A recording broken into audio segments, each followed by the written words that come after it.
Hello everyone, I'm Dionysius. We're here together with Orlando, as you can obviously see. And today's question is, Orlando, what's wrong with the modern close protection industry at the moment? It's full of people that know nothing about close protection. That's the problem. What do you mean they know nothing about close protections? They have certifications, they have... This is the trouble. Everybody's out getting certifications. And again, a lot of the certifications are coming from people that don't know what they're doing. So they're just issuing out certifications. So you got a lot of people with a lot of paper, but very few people, very few people that are actually, that actually go and do a job properly. I get people sending me resumes, CVs, even though I tell people I don't want them because I delete them. And some of the ones I look through, you know what? Okay, everybody's got a lot of paper. They might have been in the military, etc. It doesn't mean BS to me because I don't know you and I don't know if I can trust you. A lot of people are out there doing CP courses thinking they're going to walk straight into big paying jobs where the jobs are not there. The market is swamped. There's a lot of people out there that's done courses that have a little bit of experience that will work for next to nothing. And this is killing off the business. As I've said in other videos, again, a lot of the people that manage security companies, their experience is questionable. All they do is supply bodies to people. And if they get a job, all they're going to do is dress up their security guards in suits and send them off to be bodyguards, to play bodyguards.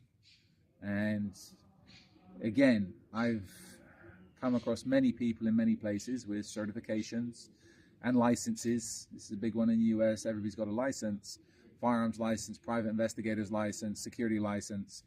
And how can I put it? They end up carrying bags because it's part of the license. Yeah, it's, you know what, I wouldn't trust most of them to go to the shop and buy me a tube of toothpaste. If they manage to get there and back without getting lost, then most probably end up losing the toothpaste. And this goes again for a lot of company managers and company owners. I know guys in the US, I deal with very few people because I've had so many screw-ups over the years. I mentioned one in one video recently about a case. And I know people that's apparently quite respected, have big names in the security business, and I've heard some horrendous stories that even if they're half true, says a lot about these people's credibilities. But they have the contacts to keep contracts, and I'm sure they're kicking back to people. Everybody's pockets lined for them to keep contracts. But it's one of the big problems with the security business at the moment in general, especially the close protection business. There's a lot of people in it that know nothing about close protection. Being in the military does not qualify you to do commercial close protection. And what is the cure for that? I mean, we talk about the problem. What's the solution? Mate, back in the day, the close protection business was a very small business, and I can see it going back that way now. The cure is...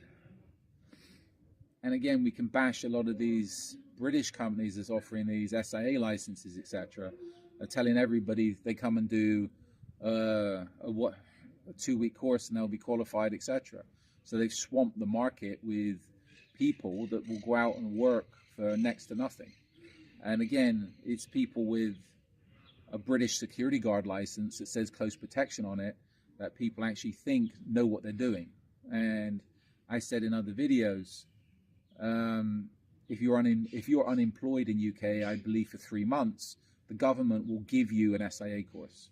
I think it's the same in France. The French security license, you can get government funding to do that. So somebody that is completely not into the industry, into the industry, is not right for the industry, can go and get fully licensed, and I'm sure set up their own company and pass themselves off as being a licensed and qualified bodyguard and top experts. And you know what, as I said, I wouldn't trust them with a tube of toothpaste.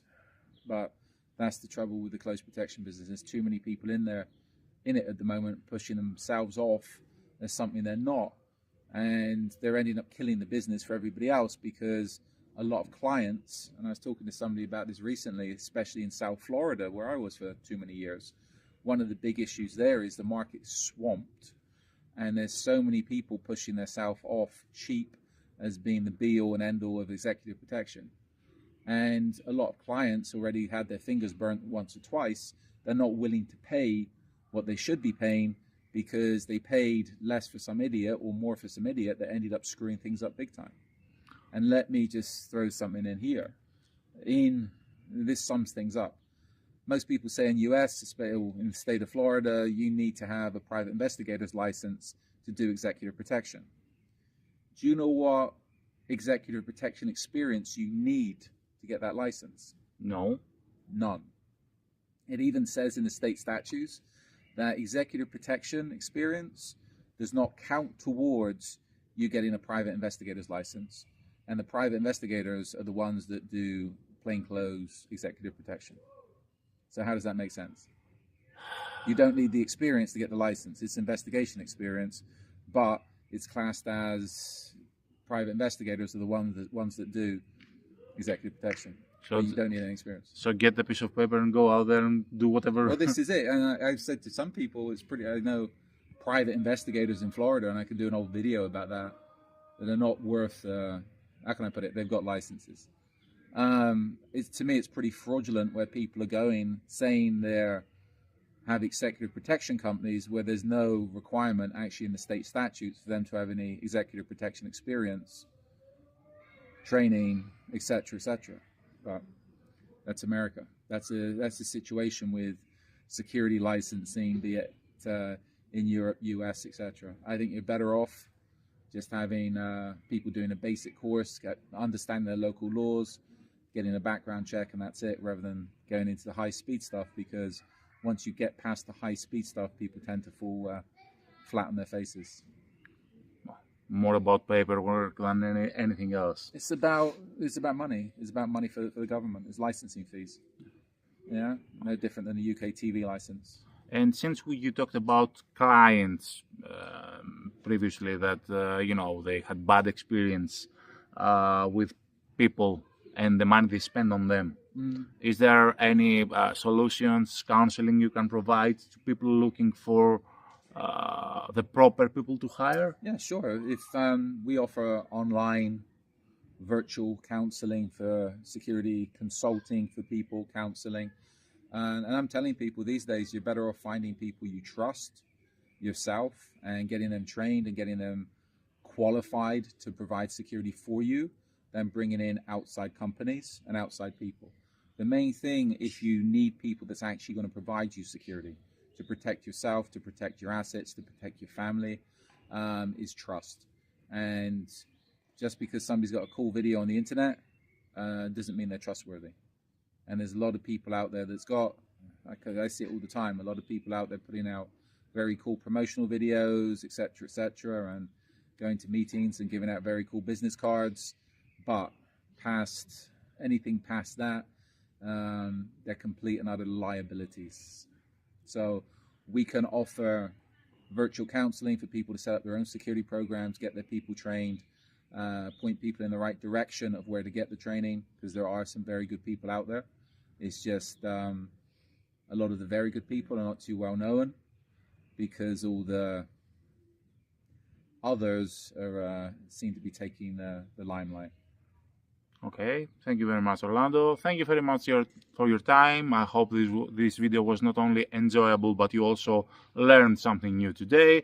You can always use the comment section below for relevant questions, and subscribe, like, share, and that's all for now. Bye.